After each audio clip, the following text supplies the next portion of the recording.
ये जो वर्दी, ये जो दहशतगर्दी है, इसके पीछे वर्दी है, ये दो चार को स्लोगन याद कैला है सब वहां पे कश्मीर वाला, और कुछ नहीं।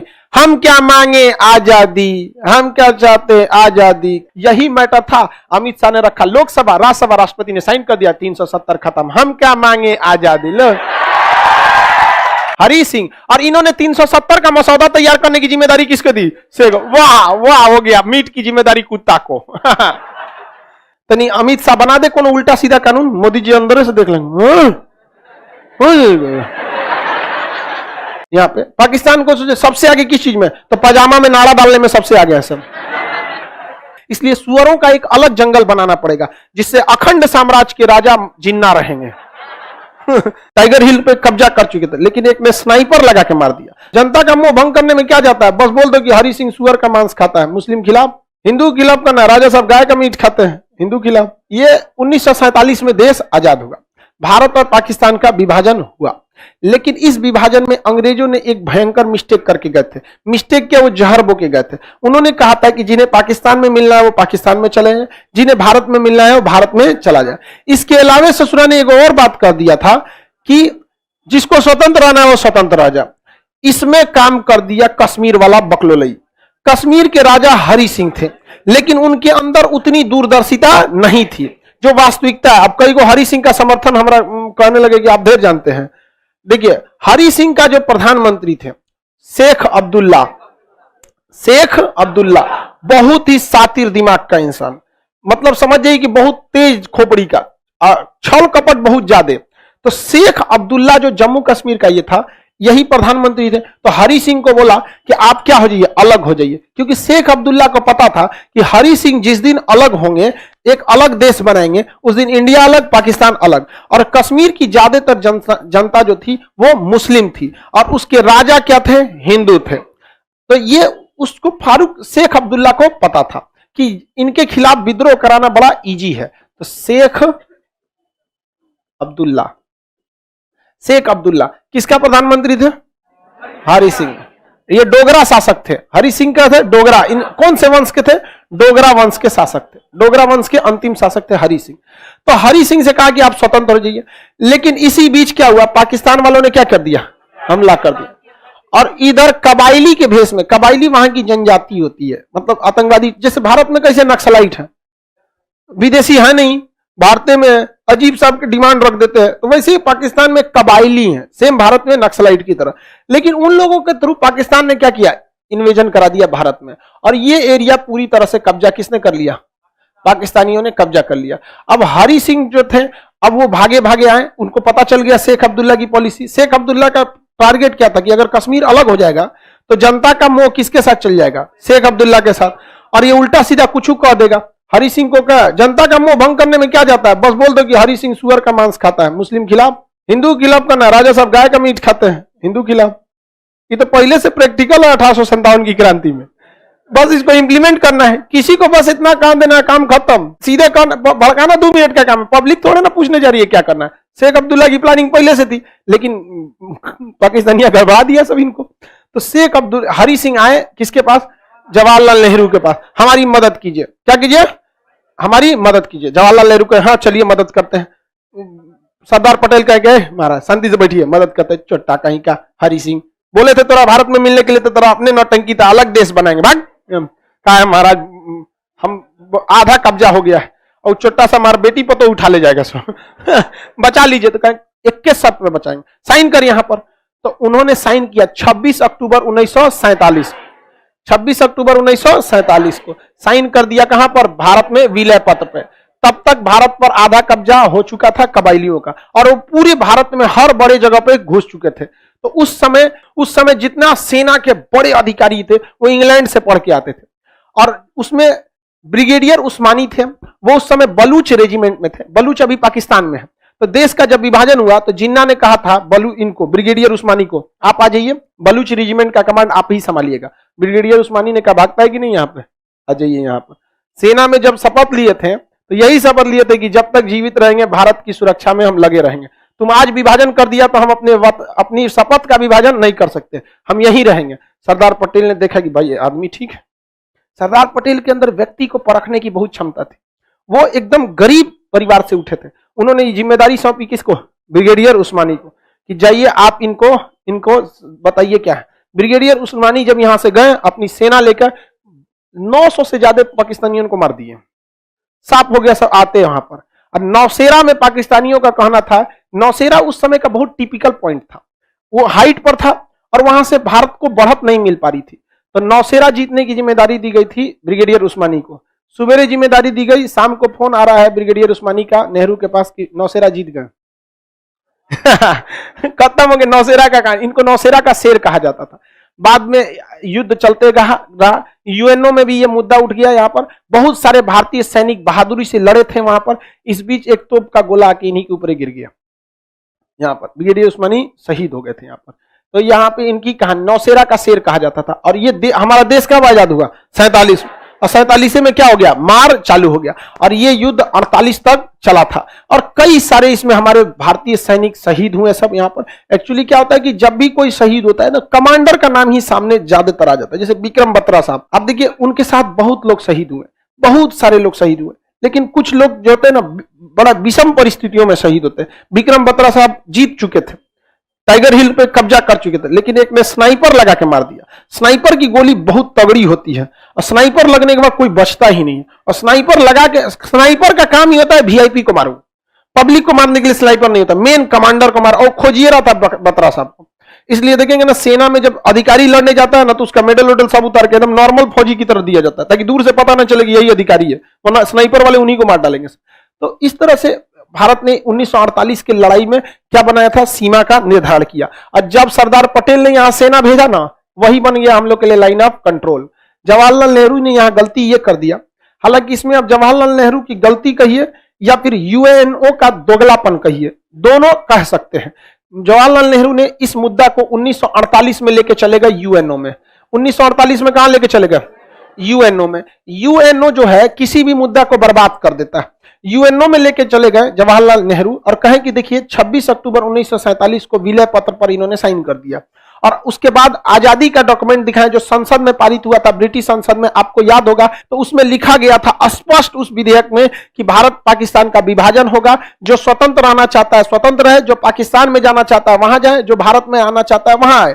तो इस आधार पर विलय पत्र पर साइन हो गया, ये कश्मीर हमारा होना चाहिए। तो ये तो सही है, लेकिन इस दोगला को देखिए, ये कहता है कि हम वहां के लोगों से जनमत संग्रह कराएंगे कि हम कहां रहना चाहते हैं, वहां के लोगों से क्या करना चाहेंगे? जनमत संग्रह, रेफरेंडम कराना चाहेंगे।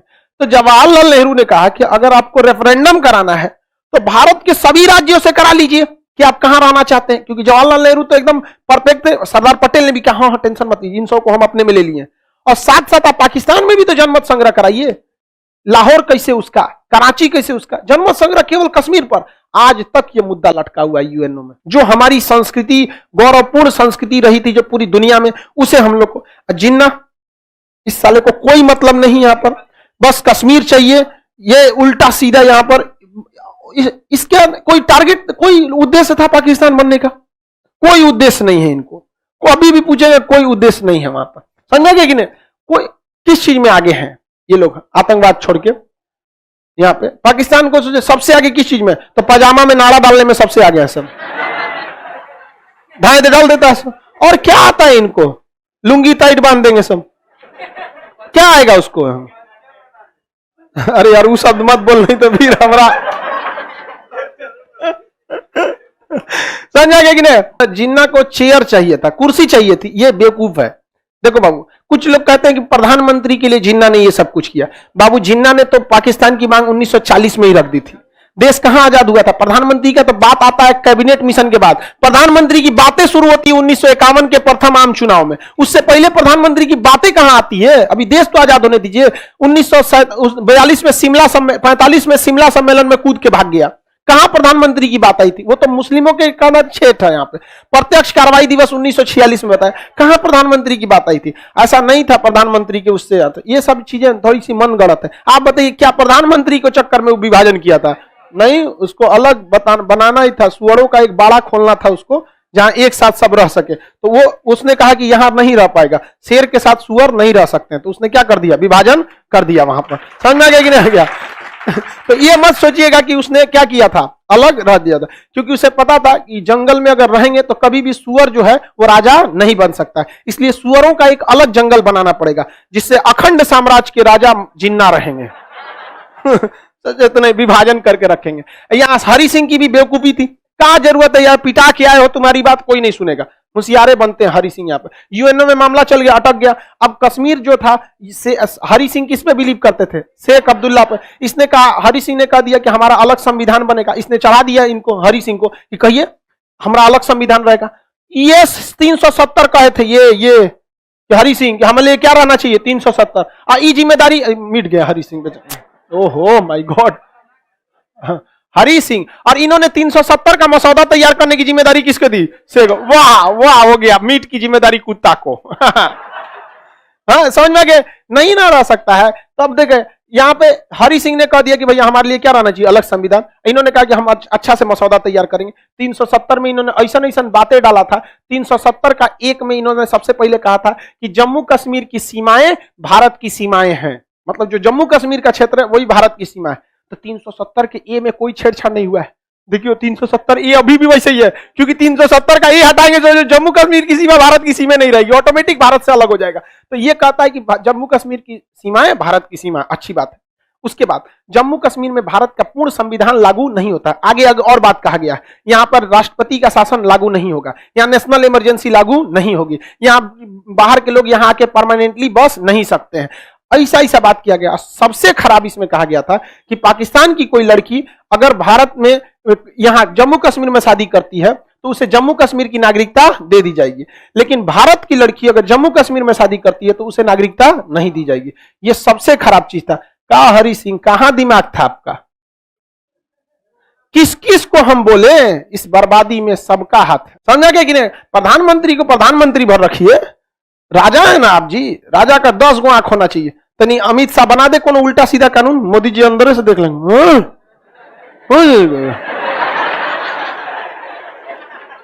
आराम में समझाइए, हटा, ये सब सही नहीं है, ये नहीं समझाया। तीन लोग की जोड़ी गजब लगती है अपनी में। तो बताइए यहाँ पे यूएनओ में चल गया। 370 में ऐसे प्रावधान दिए गए थे और कहा गया था कि 370 में अगर संशोधन करना है तो जम्मू कश्मीर के विधानसभा से पूछना पड़ेगा। वाह, दही के गवाही चिवरा। कब अलग होगा सब, देहात में ये सब कहावत बड़ी फेमस रहता है सब।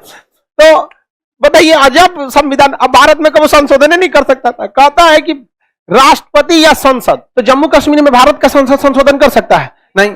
इसके बाद फारूक अब्दुल्ला के बाद आए शेख अब्दुल्ला के बाद फारूक अब्दुल्ला। एक चीज बस इस सब में अच्छा ही था कि वो ये कहते थे कि 370 रहेगा, ये वाली पार्टी। अब महबूबा मुफ्ती तो कहती थी कि मेरी लाश से गुजरना पड़ेगा, 370 हटेगा तो मेरी लाश से गुजरना पड़ेगा। हमारा ट्रैक्टर तैयार है, आप लाश तैयार कीजिए। नहीं समझ में आया, अजब हाल है, क्योंकि उसको हिलने के लिए तो ट्रैक्टर चाहिए ना, बहुत मोटी महिला है। इसके बाद आए उमर अब्दुल्ला। इनमें भी एक ही चीज सही है कि भारत के विभाजन की बात नहीं करते। इस टाइप का नहीं कि मतलब ये जो वर्दी, ये जो दहशतगर्दी है, इसके पीछे वर्दी है, ये 2-4 को स्लोगन याद कैला है सब वहां पे कश्मीर वाला, और कुछ नहीं।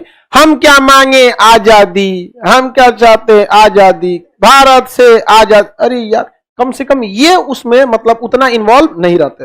कश्मीर का जनता को खुश रखने के लिए कुछ तो भाषा बोलनी पड़ेगी, लेकिन खानदान देख रहे हैं यहां पर उमर। अब लेकिन मामला क्या हुआ, जब वहां पीडीपी की सरकार बनी, पीडीपी, तो बहुमत पीडीपी को आया नहीं।